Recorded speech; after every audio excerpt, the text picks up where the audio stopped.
उत्तर प्रदेश शिक्षा सेवा चयन आयोग का नाम बदल करके अब निरस्त आयोग कर देना चाहिए। टीजीटी पीजीटी की परीक्षा तिथियों में कई बार बदलाव करने के बाद से अब आयोग विज्ञापन भी रद्द कर चुका है। इसके संबंध में ऑफिशियल नोटिफिकेशन आयोग ने पब्लिश किया है।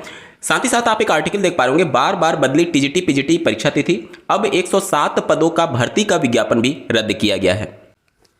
असिस्टेंट प्रोफेसर के लिए ये पद विज्ञापित किए गए थे, जिसमें बीएड अनिवार्य मांगा गया था। इस विज्ञापन को यहाँ पर निरस्त किया गया है। सवाल उठ रहे हैं कि क्या आयोग हड़बड़ी में काम कर रहा है या फिर किसी दबाव में काम कर रहा है।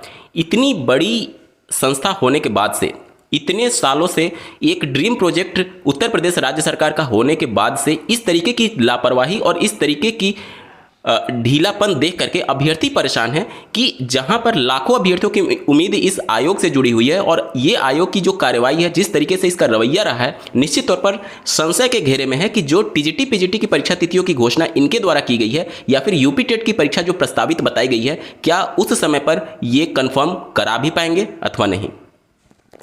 इनकी जवाबदेही कौन तय करेगा? क्या अभ्यर्थी इसी तरीके से ओवरएज होते चले जाएंगे? आप एक परीक्षा तिथि को केवल निरस्त नहीं कर रहे हैं, लाखों अभ्यर्थियों की उम्मीदों को निरस्त कर रहे हैं और इसकी वजह से जो विज्ञापन डिले हो रहे हैं या फिर जो यूपी टेट के बाद भर्तियों को लेकर के जो अभ्यर्थियों के मन में उम्मीदें हैं, अगर अभ्यर्थी ओवरएज हो जाएगा तो इसकी जिम्मेदारी कौन लेगा? पिछले 4 साल से इस आयोग को लेकर के जिस तरीके से बातें की जा रही थी कि पता नहीं कौन सा आयोग बन जाएगा जो कि पूरी तरीके से भ्रष्टाचार और ये सारी चीज़ें खत्म हो जाएंगी, ऐसा कुछ दिख नहीं पा रहा। क्योंकि अभी जो असिस्टेंट प्रोफेसर के लिए परीक्षा का आयोजन किया गया उसमें भी अभ्यर्थियों ने आरोप लगाए थे और उसके बाद से शासन ने एक कमेटी गठित करके उसके देख रेख में ये भर्ती कंप्लीट करने के आदेश दिए हैं। तो जिस रोड मैप को लेकर के इस आयोग का गठन किया गया था वो कहीं से भी पूरा होता हुआ दिख नहीं रहा है। इससे अच्छा तो पहले के जो आयोग थे, कम से कम जो परीक्षा तिथि की घोषणा की जाती थी उस समय पर वो आयोजित तो करते थे। इनके द्वारा 3-4 बार हो चुका है टीजीटी पीजीटी की परीक्षा तिथि घोषित करने के बाद से परीक्षा को रद्द कर दिया जाता है, परीक्षा पोस्टपोन कर दिया जाता है और अब तो विज्ञापन भी निरस्त होने शुरू हो गए हैं। निश्चित तौर पर बहुत निंदनीय है। चलिए बढ़ते हैं अगली खबर की तरफ। अभ्यर्थियों को काफ़ी उम्मीदें हैं इस राज्य सरकार से कि शिक्षक भर्ती को लेकर के कुछ गंभीरता दिखाए। अभ्यर्थियों को ये उम्मीद है कि जिस प्रकार से अधियाचन की खबरें आए समय पर न्यूज़पेपर के माध्यम से बताई जाती हैं कि अधियाचन मिलते ही भर्ती शुरू की जाएगी, प्राथमिक में भर्ती आएगी या नहीं, इसको लेकर भी अभ्यर्थी काफ़ी उम्मीद लगाए बैठे हैं क्योंकि पिछले 7 साल से भर्ती का विज्ञापन जारी नहीं किया गया है। जब भी इस मुद्दे को लेकर के आवाज़ सोशल मीडिया पर उठता है तो राज्य सरकार के द्वारा पुरानी भर्तियों के आंकड़े गिनाए जाने शुरू कर दिए जाते हैं। एक ट्वीट के माध्यम से अगर आप देखें तो ये कल का ट्वीट है उत्तर प्रदेश राज्य सरकार का, जिसमें उन्होंने 1,56,000 शिक्षकों की भर्ती प्रक्रिया पारदर्शिता के साथ संपन्न कराए जाने के संबंध में इन्होंने दावा किया है। हालांकि उत्तर प्रदेश की 69,000 शिक्षक भर्ती में अगर आपको याद हो तो आरक्षण घोटाले जैसे मामले प्रकाश में आए थे, जिसको लेकर के चौथी लिस्ट खुद राज्य सरकार ने जारी की थी। इसके अलावा अभी आरक्षण विसंगति मामले को लेकर के मामला जो है वो माननीय सुप्रीम कोर्ट में विचाराधीन है। तो पारदर्शिता की परिभाषा क्या होती है, इसको लेकर भी अब थोड़ा सा कन्फ्यूजन होने लगा है कि मामले जब उजागर हो रहे हैं फिर भी पारदर्शिता को लेकर के जिस तरीके से बातें दोहराई जाती हैं वो भी अभ्यर्थियों के मन में संदेह उत्पन्न करता है। चलिए बढ़ते हैं अगली खबर की तरफ। जैसा कि आपको ज्ञात होगा, मध्य प्रदेश में जो लास्ट प्राइमरी की वैकेंसी आई थी उस वैकेंसी को कंप्लीट हुए काफ़ी समय हो चुका है।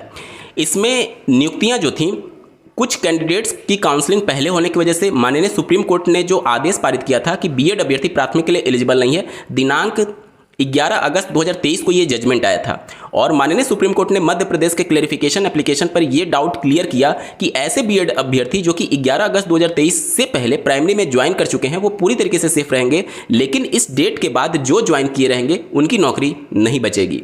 इसके बाद से मध्य प्रदेश में बहुत सारे अभ्यर्थी जो थे वो सेकेंड काउंसलिंग के तहत उनकी ज्वाइनिंग जो हुई थी वो इस डेट के बाद हुई थी। उन अभ्यर्थियों की सेवा जो है वो समाप्त करने के संदर्भ में लोक शिक्षण संचालनालय के द्वारा दिनांक 22 अगस्त 2025 को एक पत्र लिखा गया। आप अपने स्क्रीन पर देख पा रहे होंगे। प्राथमिक शिक्षक नियोजन 2023 में माननीय सर्वोच्च न्यायालय एवं उच्च न्यायालय द्वारा पारित आदेश के अनुक्रम में कार्यवाही। यहाँ पर देख सकते हैं संदर्भित पत्र की प्रति संलग्न है। कृपया संदर्भित पत्र के साथ संलग्न सूची में उल्लेखित शिक्षकों की नियुक्ति निरस्त आदेश की प्रति एवं संलग्न प्रपत्र में जानकारी विशेष वाहक से दिनांक 26/8/2025 तक अनिवार्य रूप से भेजें।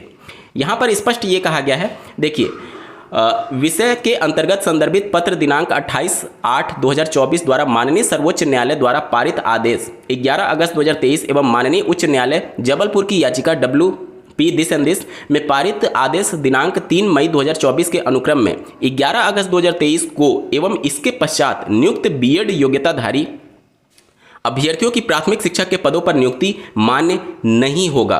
तद अनुसार दिनांक 10/8/2023 के पश्चात नियुक्त प्राथमिक शिक्षकों की नियुक्ति निरस्त करने के निर्देश दिए गए थे।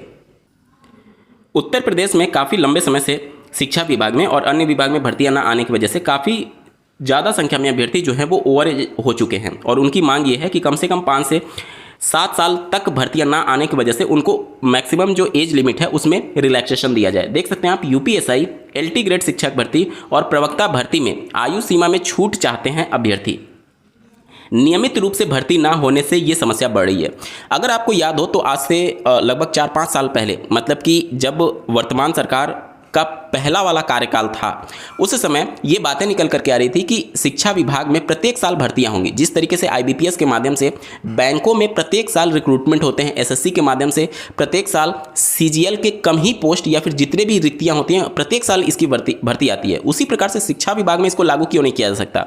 आप 2000, 4000, 5000, 10,000 जितने ही पद क्यों ना खाली हों उतने ही पद का विज्ञापन क्यों ना जारी कर सकते हैं। जैसे अगर आप देखेंगे तो प्रत्येक वर्ष कुछ ना कुछ हज़ार टीचर जो हैं वो यहाँ पर रिटायर होते हैं। तो अगर इस तरीके का कानून बना दिया जाए, इस तरीके का एक्ट बना दिया जाए, इस तरीके का एक प्रावधान बना दिया जाए तो निश्चित तौर पर अभ्यर्थियों को उम्मीद रहेगी कि कम ही पद पर सही लेकिन हर साल भर्तियाँ आएंगी। एक तो भर्तियाँ सालों साल आती नहीं हैं, कुछ ना कुछ नोटिफिकेशन में गलतियाँ हो जाती है जिसके बाद से अभ्यर्थी कोर्ट चले जाते हैं, नियमों का पालन सही से नहीं हो पाता है। उसके बाद से निश्चित तौर पर अभ्यर्थी भी इसको अपने लिए आखिरी उम्मीद मान करके हर वो हथकंडा अपनाते हैं जो कि उनको नहीं अपनाना चाहिए, जिसकी वजह से पेपर आउट जैसे मामले प्रकाश में आते हैं। और इस तरीके की चीज़ों को लगाम लगाने का एक ही तरीका है कि आप हर एक साल भर्तियाँ कीजिए, भले ही कम पदों पर क्यों ना कीजिए। एक बार में 10 साल, 5 साल, 4 साल में भर्तियाँ आती हैं 40,000, 50,000 के नाम पर, और उसके बाद से आने वाले 4 साल, 5 साल तक भर्तियाँ आती ही नहीं है। तो ये जो 40-50,000 पद विज्ञापित किए जाते हैं प्राइमरी में, क्यों ना इसको छोटे छोटे पदों में करके हर साल विज्ञापित किया जाए, जिससे सरकार के ऊपर भी प्रेशर कम रहेगा, अभ्यर्थी भी मोटिवेटेड रहेंगे कि हर साल भर्ती आ रही हैं और इसको लेकर के वो अपनी तैयारी लगातार जारी रखेंगे। लेकिन निश्चित तौर पर ये सारी चीज़ें को लेकर के कोई भी गंभीरता राज्य सरकार में या फिर केंद्र सरकार में नहीं दिख पाती है। हालांकि संसदीय समिति ने जरूर शिक्षा विभाग में रिक्त पदों को लेकर के आपत्ति दर्ज कराई है, साथ ही साथ केंद्रीय स्तर के शिक्षा संस्थानों में जो शिक्षकों के बहुत भारी संख्या में पद खाली हैं उसको लेकर भी आपत्ति दर्ज कराई है। लेकिन संसदीय समिति ने जो सिफारिश की है उसको लागू कराने की जिम्मेदारी केंद्र सरकार की होती है, और केंद्र सरकार रोजगार को लेकर के कितना गंभीर है ये आप भली भांति जानते हैं। तो निश्चित तौर पर ये अभ्यर्थियों के लिए थोड़ा सा निराश होने वाली बात है कि एक तो भर्तियाँ आ नहीं रही हैं, आती हैं तो मामले फंस जाते हैं कोर्ट में और उस पर भी अभ्यर्थी ओवर एज होते चले जा रहे हैं। कुछ ना कुछ गलतियों की वजह से सालों साल भर्तियां लटक जाती हैं, और इस वजह जैसे आप उत्तर प्रदेश की जूनियर एडेड शिक्षक भर्ती अशासकीय विद्यालयों में देख लीजिए, इतने सालों से ये भर्तियां होने के बाद से माननीय कोर्ट के आदेश के बाद से दोबारा उसका पुनर्मूल्यांकन कराया गया, जिसमें बहुत सारे कैंडिडेट जो पहले पास थे वो फेल हुए और जो पहले फेल थे वो पास हुए। निश्चित तौर पर विसंगतियाँ थीं, गलतियां थीं, जानबूझकर किसकी चीज़ें की गई होंगी, तभी तो ये चीज़ें पॉसिबल हो पाई हैं कि जो अभ्यर्थी पहले फेल था वो अब पास हो गया और जो पहले पास था वो फेल हो गया। तो इस तरीके की चीज़ें क्यों होती हैं? निश्चित तौर पर इन बेरोजगार अभ्यर्थियों के साथ धोखा ही है और इससे ज़्यादा कुछ नहीं है। और इन सब पर लगाम लगाने का सिर्फ और सिर्फ एक ही तरीका है कि आप साल दर साल जितनी भी रिक्तियां हैं उस पर पद विज्ञापित कर दीजिए। आप 4 साल 5 साल जब चुनाव आते हैं उसका वेट करते हैं कि हम अभ्यर्थियों को लुभाने के लिए चुनाव के समय इस तरीके की भर्तियां देंगे, तो इसको चुनावी मुद्दा ना बना करके वाकई में अगर सही तरीके से किया जाए तो इस तरीके की चीज़ों को समाप्त किया जा सकता है। आपका क्या कुछ कहना है कमेंट के माध्यम से जरूर बताइएगा, और ऐसे ही महत्वपूर्ण अपडेट के लिए इस चैनल को सब्सक्राइब करना ना भूलें। इस वीडियो को देखने के लिए आपका बहुत बहुत धन्यवाद। भगवान करे आपका दिन शुभ हो।